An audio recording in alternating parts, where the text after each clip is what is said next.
प्यारे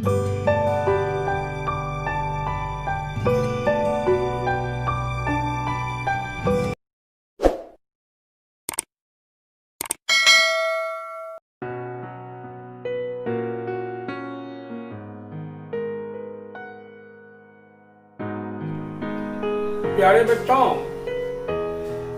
क्लास 6, 7, 8 में हमने इसके पहले आपको पढ़ाया था। डाइजेस्टिव सिस्टम पर चर्चा हम कर रहे हैं बच्चों, और डाइजेस्टिव सिस्टम का दो parts, alimentary canal and digestive glands, जिसमें हमने बताया था एलिमेंट्री कैनाल लार्जेस्ट ट्यूब जो माउथ से लेकर एनस तक सिक पाए जाते हैं बच्चों। और इस एलिमेंट्री कैनाल ये कॉइल स्ट्रक्चर में इनकी लंबाई लगभग 8 से 10 मीटर तक होती है बच्चों। उसकी चर्चा हमने की थी और हमने आपको बताया था एलिमेंट्री कैनाल के डिफरेंट पार्ट्स के बारे में हम चर्चा कर चुके हैं बच्चों।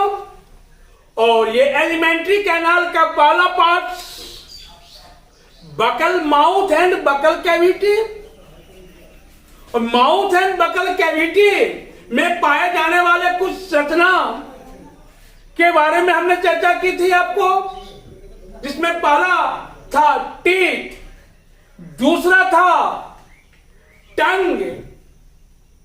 ये टीथ और टंग की चर्चा हमने इन डिटेल्स में आपसे की थी।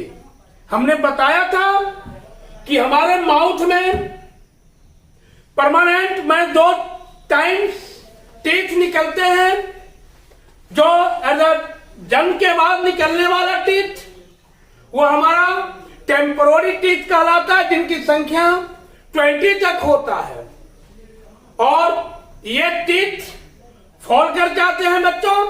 इसके बाद का टीथ जो होता है हमारा वह परमानेंट टीथ, जिनकी संख्या 32 होती है।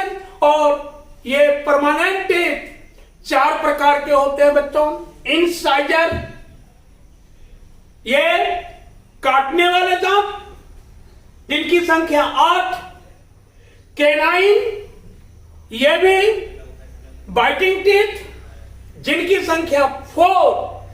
तीसरा प्रीमोलर, जिनकी संख्या 8, और मोलर, जिनकी संख्या 12 होते हैं बच्चों। ये इंसाइजर और प्रीमोलर, ये प्रीमोलर और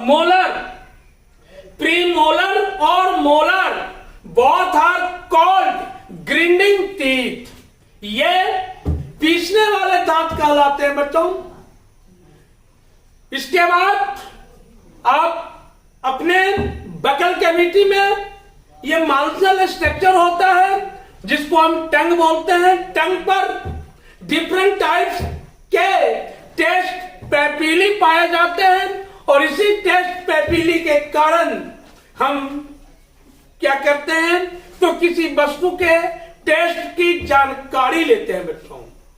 अब है हमारा ये टंग के बाद आप देखे हैं कि ईसोफेगस, हमारा भोजन जो आता है सीधे ईसोफेगस में सेलो कर जाता है बच्चों। और ईसोफेगस में भोजन ब्रेक नहीं करता। यह हमने बताया है कि ईसोफेगस में एक विशेष प्रकार का मोशन होता है, जिस मोशन को हम बोलते हैं तरंगति। और यह तरंगति के कारण ये ईसोफेगस में होने वाले तरंगति को हम पेरिस्टाल्सिस या कर्माकुंचन कहते हैं। इसी कर्माकुंचन के कारण भोजन हमारे ये ईसोफेगस में नहीं रुकते हैं बच्चों। और अब हम पढ़ेंगे इसका ये एस्टोमक का पार्ट, ये ईसोफेगस के पार्ट्स को हम देखेंगे। चूंकि भोजन ईसोफेगस से सीधे चला आता है बच्चों एस्टोमक में, तो जान लो एस्टोमक बड़ी थैली के समान स्ट्रक्चर है और यह आहार नाल बच्चों एस्टोमैक, ये एलिमेंट्री कैनाल का पार्ट एस्टोमैक या सैक लाइक स्ट्रक्चर है या सैक लाइक थैलानुमा स्ट्रक्चर है बच्चों।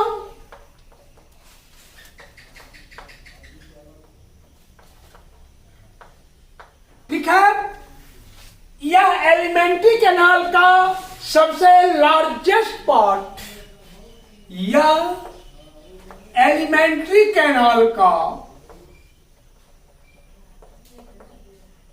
या एलिमेंट्री कैनाल का सबसे लार्जेस्ट पार्ट है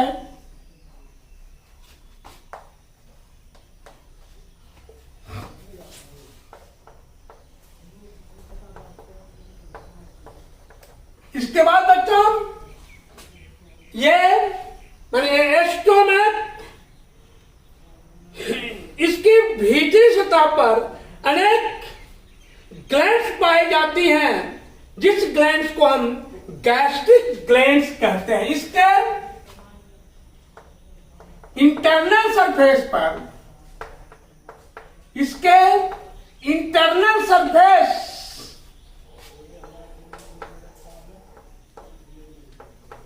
पर अनेक छोटी छोटी स्ट्रक्चर पाए जाते हैं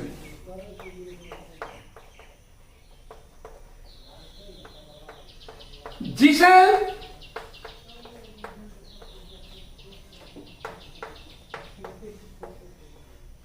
जाते हैं जिसे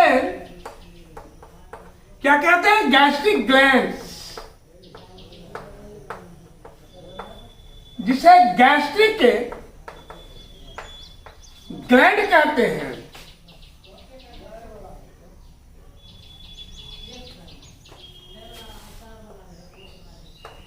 जिसे गैस्ट्रिक ग्लैंड्स कहते हैं बच्चों। उसके बाद इसमें ये गैस्ट्रिक ग्लैंड्स जो हैं, इससे एक विशेष प्रकार के रस निकलते हैं जिसे गैस्ट्रिक जूस कहा जाता है। गैस्ट्रिक ग्लैंड से निकलने वाला, गैस्ट्रिक ग्लैंड से निकलने वाला जूस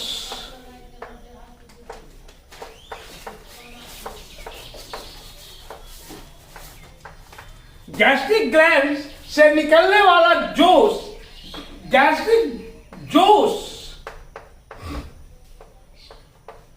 गैस्ट्रिक जूस कहलाता है।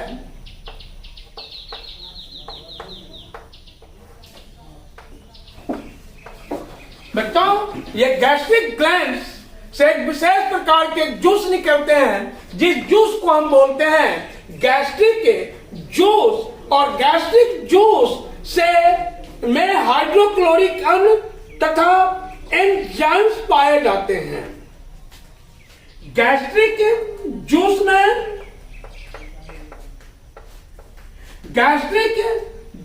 में हाइड्रोक्लोरिक एसिड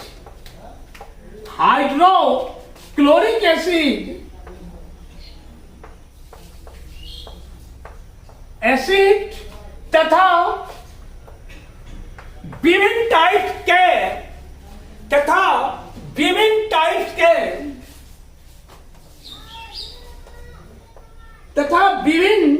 टाइप्स के एंजाइम्स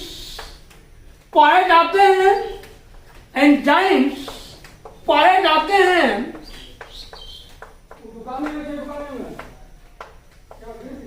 जो फूड के डाइजेशन में के डाइजेशन में, जो फूड के डाइजेशन में अति महत्वपूर्ण भूमिका, अति महत्वपूर्ण रोल अदा करता है।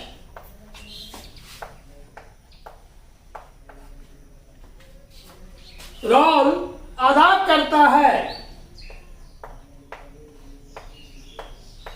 इसके बाद बच्चों, ये हाइड्रोक्लोरिक अम्ल,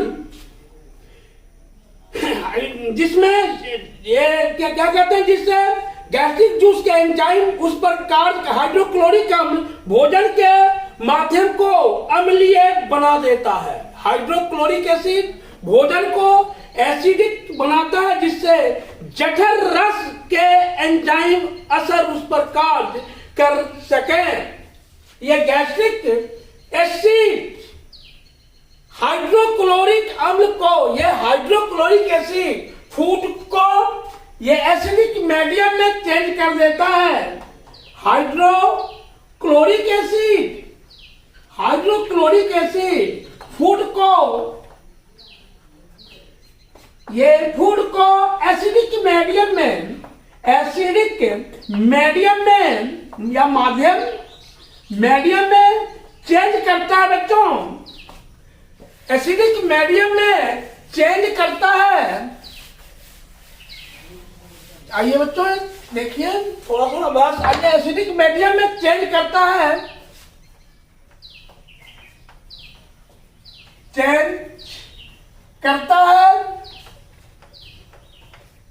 जिससे फूड पर एंजाइम अपना फंक्शन सही रूप से करते हैं, जिस कारण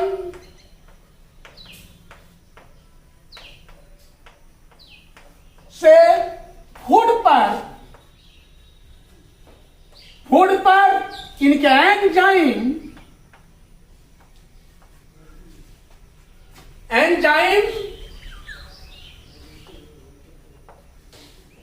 इजली आसानी से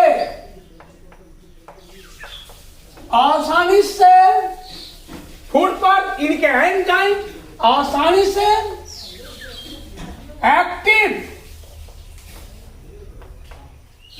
एक्टिव हो जाते हैं।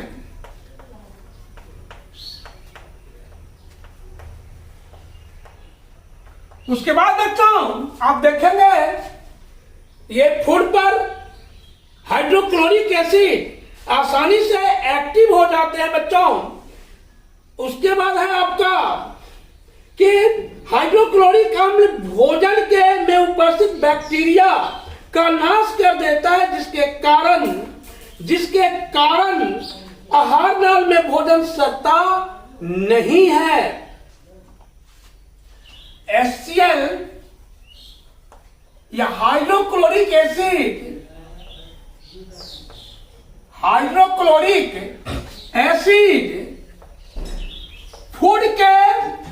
फूड में उपस्थित बैक्टीरिया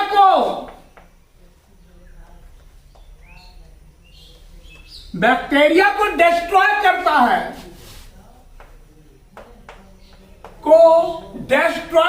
है,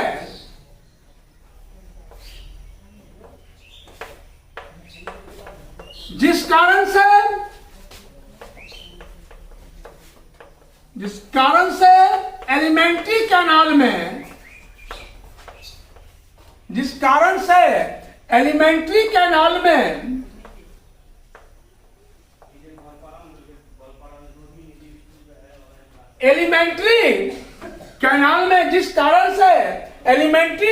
में फूड सड़ता नहीं है।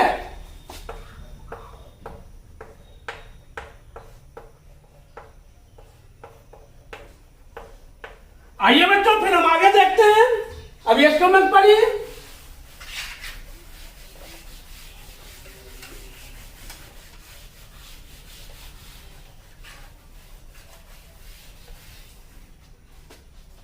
ये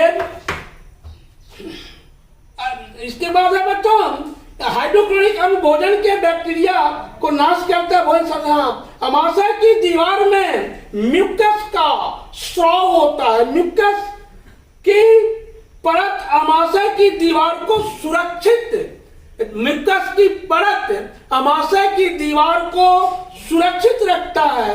जठर रस में उपस्थित म्यूकस अमाशय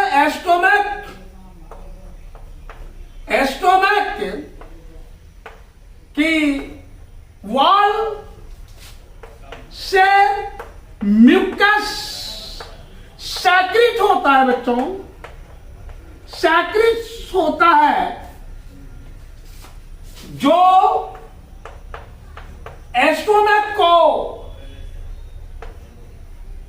स्टोमक की सुरक्षा करते हैं।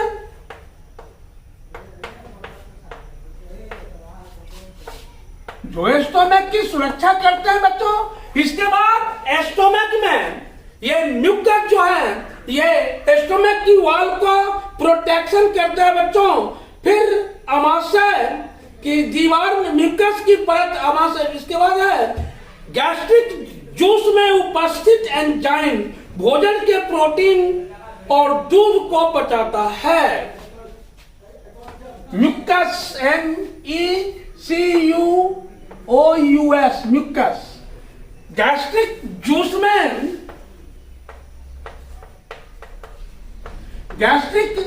जूस में उपस्थित एंजाइम्स,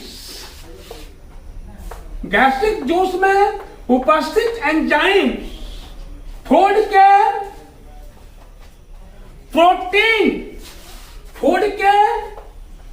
प्रोटीन्स एवं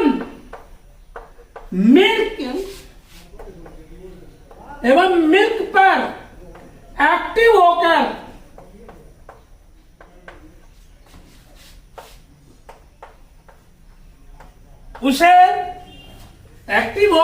उसे डाइजेस्ट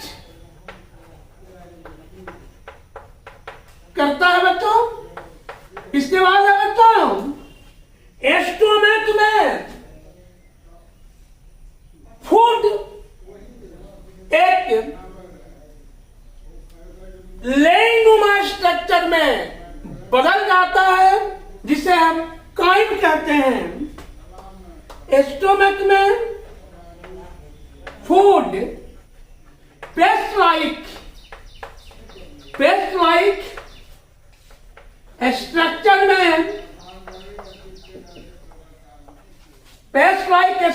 में चेंज हो जाता है।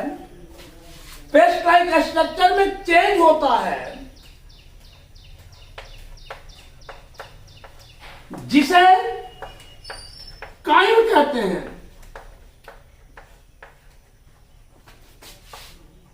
काइम कहते हैं। और बच्चों ये काइम स्टोमक में लगभग 4 से 5 घंटे तक स्टे करता है। काइम, तो व्हाट इज काइम एग्जाम में आता है कि व्हाट इज काइम। तो chyme is a paste like structure of food. Chyme is a paste like structure of food. Chyme stomach में लगभग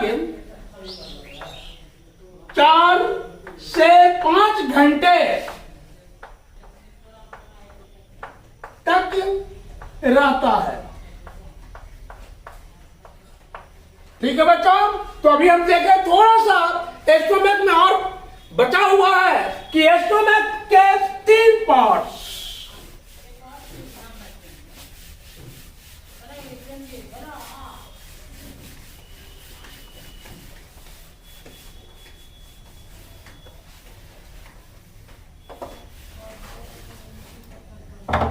स्टोमक के 3 पार्ट होते हैं।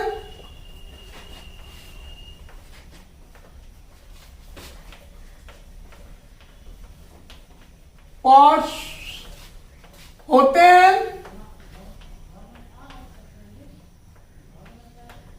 स्टोमक का सबसे अपर पार्ट, स्टोमक सबसे upper part cardiac part,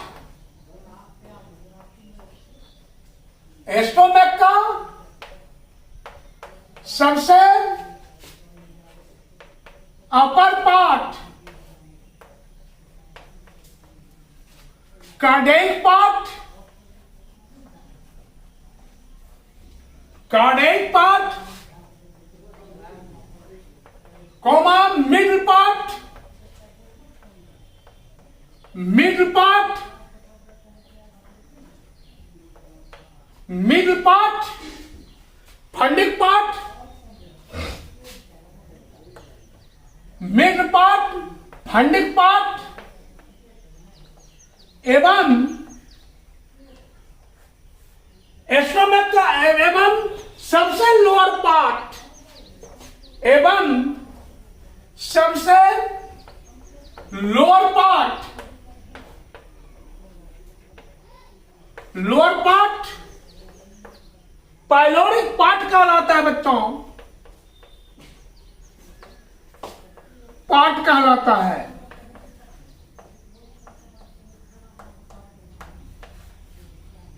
pyloric part कहलाता है बच्चों।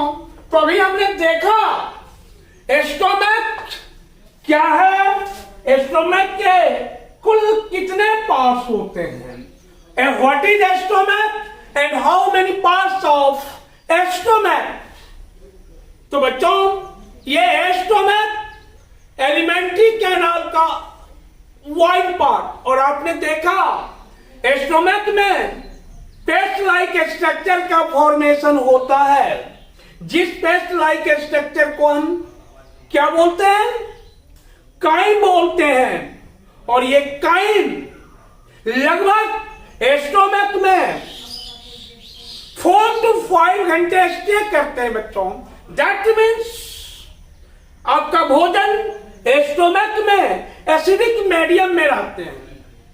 ये आपके फूड जो है वह स्टोमक में एसिडिक मीडियम में हाइड्रोक्लोरिक एसिड के कारण चेंज हो जाते हैं, चूंकि आपके स्टोमक से गैस्ट्रिक ग्लैंड्स, आपके स्टोमक में गैस्ट्रिक ग्लैंड्स होते हैं जिससे गैस्ट्रिक जूस का सेक्रेशन होता है, और ये गैस्ट्रिक जूस हाइड्रोक्लोरिक एसिड के कारण एसिडिक या अम्लीय हो जाते हैं बच्चों। तो ये आपका स्टोमक हुआ। अब है इन स्मॉल इंटेस्टाइन, ये स्मॉल इंटेस्टाइन विथ ये एलिमेंट्री कैनाल का नेक्स्ट पार्ट स्मॉल इंटेस्टाइन, यह एलिमेंट्री कैनाल का महत्वपूर्ण अंग है। यह एक लंबी पतले घुमावदार 7.5 मीटर लंबी है। तो आइए अब हम देखते हैं स्मॉल इंटेस्टाइन।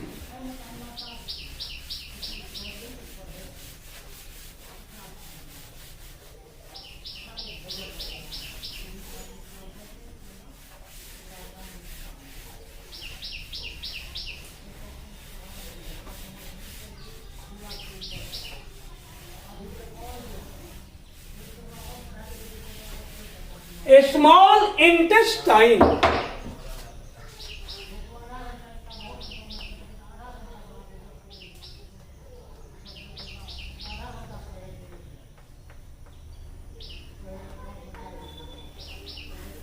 छोटी आंत यह एलिमेंट्री कैनाल का लंबा एवं क्वाइल्ड भाग है। यह एलिमेंट्री कैनाल का एलिमेंट्री कैनाल, यह एलिमेंट्री कैनाल का लार्जेस्ट सबसे बड़ा लंबा एंड क्वाइल्ड, लार्जेस्ट एवं क्वाइल्ड पार्ट है, कुंडलित हिस्सा। इसकी लंबाई यह एलिमेंट्री कैनाल का सबसे महत्वपूर्ण भाग है। यह एलिमेंट्री कैनाल, यह एलिमेंट्री कैनाल का सबसे महत्वपूर्ण हिस्सा, यह एलिमेंट्री कैनाल का सबसे महत्वपूर्ण पार्ट है।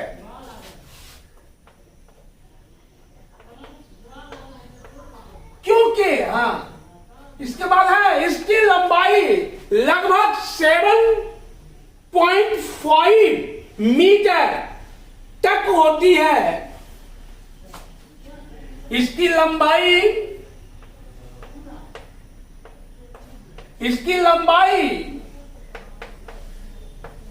लगभग 7.5 मीटर तक, 7.5 मीटर तक होती है बच्चों, तथा यह क्वाइल रूप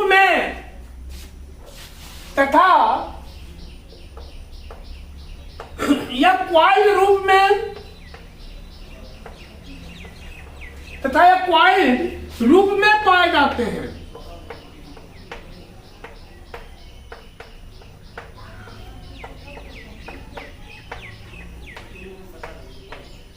इसके बाद बच्चों इसमें भोजन का पूर्ण पाचन एवं एब्जॉर्प्शन, इसमें फूड का कंप्लीट डाइजेशन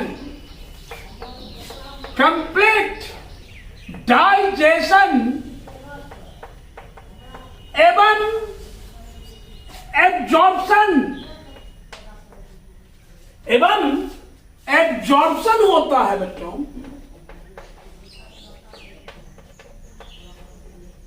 एब्जॉर्प्शन होता है, ठीक है। फूड का कंप्लीट डाइजेशन, यहाँ के भोजन, दैट मीन्स स्मॉल इंटेस्टाइन में आके भोजन पूर्ण रूप से पच जाता है एवं इसकी दीवार से अवशोषित हो जाता है बच्चों। छोटी आंत की ग्रंथियों से या छोटी स्मॉल इंटेस्टाइन के वॉल में एक विशेष प्रकार के ग्लैंड्स पाए जाते हैं, जिसे हम इंटेस्टाइनल ग्लैंड्स कहते हैं।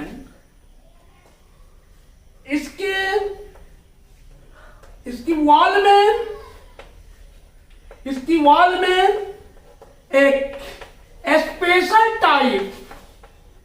खास स्पेशल टाइप के ग्लैंड्स होते हैं, जिसे इंटेस्टाइनल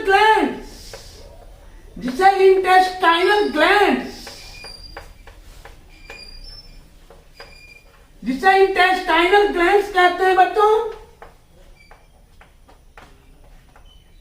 और इस इंटेस्टाइनल ग्लैंड से इंटेस्टाइनल जूस का सेक्रीशन होता है। इंटेस्टाइनल ग्लैंड से इंटेस्टाइनल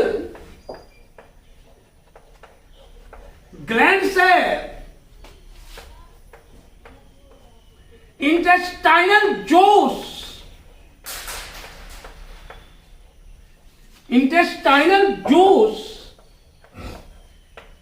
का सेक्रीशन या स्राव होता है।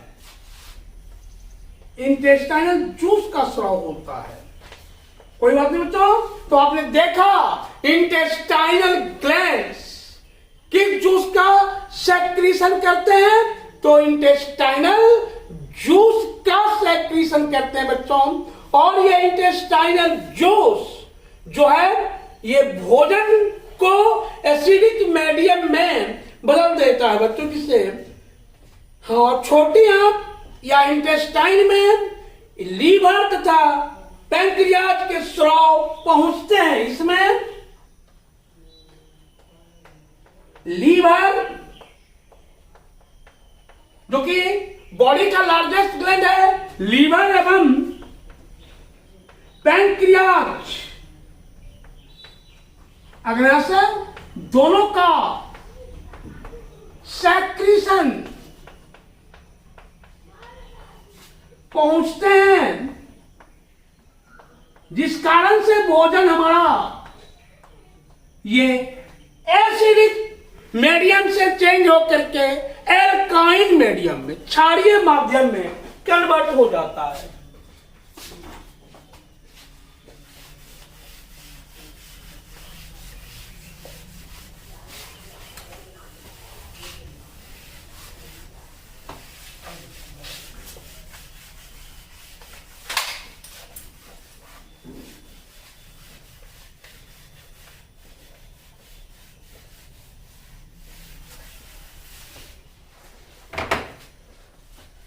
जिस कारण से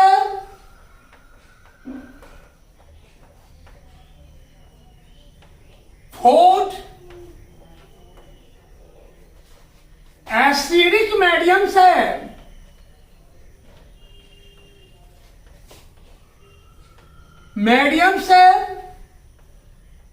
अल्कलाइन या क्षारीय लाइन या क्षारीय मीडियम में चेंज होता है। तो बच्चों, पहले स्टोमक में भोजन था हमारा एसिडिक मीडियम में due to hydrochloric acid, but है इंटेस्टाइनल जूस के कारण वह एसिडिक एसिड कन्वर्ट कर जाता है क्या एल्कलाइन मीडियम में बच्चों। तो अब देखिए, ये अग्न्याशय रस एक हल्के पीले रंग की ग्रंथि, ये अग्न्याशय या पैंक्रियाज एक ग्रंथि है, हल्के पीले रंग की ग्रंथि। अभी आपने देखा कि दोनों का स्राव स्मॉल इंटेस्टाइन में आके जमा होता है। इसलिए छोटी आंत में कार्बोहाइड्रेट, ग्लूकोज एवं प्रोटीन तथा एमाइनो एसिड का डाइजेशन होता है। इसमें glucose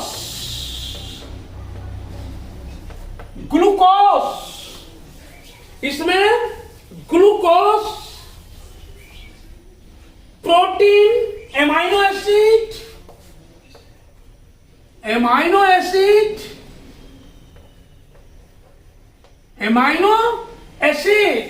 glucose, protein, amino acid, वसा अम्ल,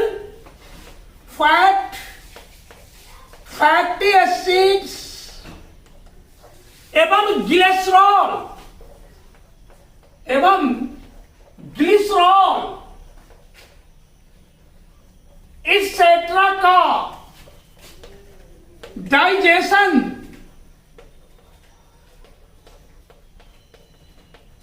इजली डाइजेशन होता है।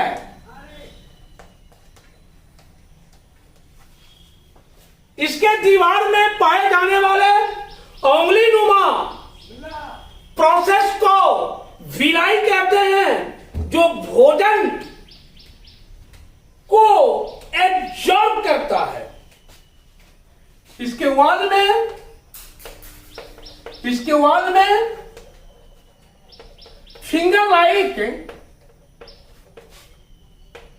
फिंगर लाइक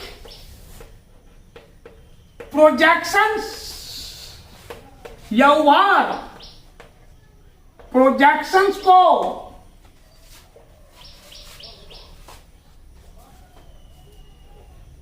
विलाई कहा जाता है।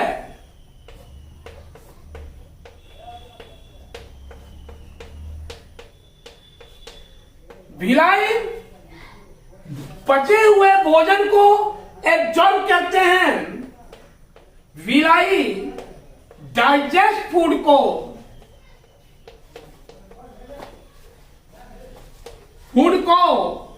एब्जॉर्ब